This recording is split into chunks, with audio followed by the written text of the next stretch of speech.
সুপ্রিয় অ্যাডমিশন পরীক্ষার্থী এইচএসসি 27 এবং এইচএসসি 28, দেখো বোর্ডে এখন আমি যে কোশ্চেনটা রেখেছি এটি বোর্ড পরীক্ষা as well as university admission সব জায়গায় এই কোশ্চেনটি আসে। তো শর্টকাটে এই কোশ্চেনটা কিভাবে সলভ করা যায় এটি তোমাদেরকে আমি এখন দেখাবো।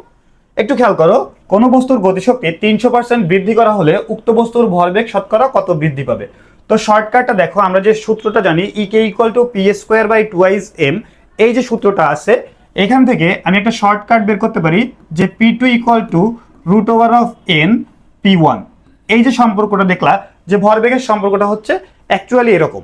তাহলে এখন তুমি নর্মালি চিন্তা করো যে 300% বৃদ্ধি বলছে, তাই না? 300% বৃদ্ধি যদি ধরি যে আগে ছিল 100% আর এইখানে হচ্ছে তোমার কত ছিল 300, তাহলে টোটাল কত হলো পার্সেন্ট ঠিক না, এই যে 100 যোগ 300 তাহলে কত হলো 400। তাহলে আগে ছিল 100 এখন হচ্ছে কত 400। তাহলে কয় গুণ বৃদ্ধি পেয়েছে বলো তো, কয় গুণ বৃদ্ধি পেয়েছে? আমি যদি বলি n ইকুয়াল টু 4 গুণ বৃদ্ধি হয়েছে, 4 গুণ। কারণ তুমি নর্মালি চিন্তা করো যে গতিশক্তি এতটুকু বৃদ্ধি করতে বলছে, বাবা বৃদ্ধি করা মানে কি, যে আগে যদি 100 থাকে পরে আরো 300 হয়েছে, তাহলে 300 আর 100 কত হলো 400। এবার ওই 100 আর 400 যদি ভাগ করো কত হয় 4, অর্থাৎ n এর মান কত গুণ বৃদ্ধি পেয়েছে 4 গুণ। তাহলে বাবা তুমি দেখো p2 ইকুয়াল টু এই যে রুট ওভার অফ 4 p1, তাহলে এখানে আমার কি হচ্ছে 2p1, ভালো করে বোঝো 2p1। তাহলে তুমি নর্মালি চিন্তা করো যে কি বলছে শতকরা কত বৃদ্ধি পাবে। তো বৃদ্ধি মানে কি, বৃদ্ধি মানে হচ্ছে আমার ডেল পি ইকুয়াল টু কি, আগে ছিল এখন হয়েছে 2p1, আগে ছিল p1, অর্থাৎ বাড়ছে হচ্ছে কত p1।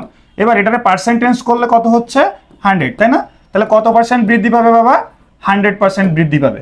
তাহলে কতটুকু বৃদ্ধি পাবে বলছি 100%। তাহলে এই যে শর্টকাট ওয়েতে এই ফিজিক্স শিখতে হলে অবশ্যই কন্ট্যাক্ট করতে হবে আমার সাথে। শোনো, বেসিক তুমি অবশ্যই ডেভেলপ করো, আমি কখনোই বেসিকের বিরুদ্ধে না, বাট অ্যাডমিশনে তোমাকে বেসিকের সাথে যে জিনিসটা লাগবে সেটা হচ্ছে shortcut. So students, contact me যত দ্রুত সম্ভব এবং আমরা সিলেবাস খুবই দ্রুত শেষ করে দিব। টাটা।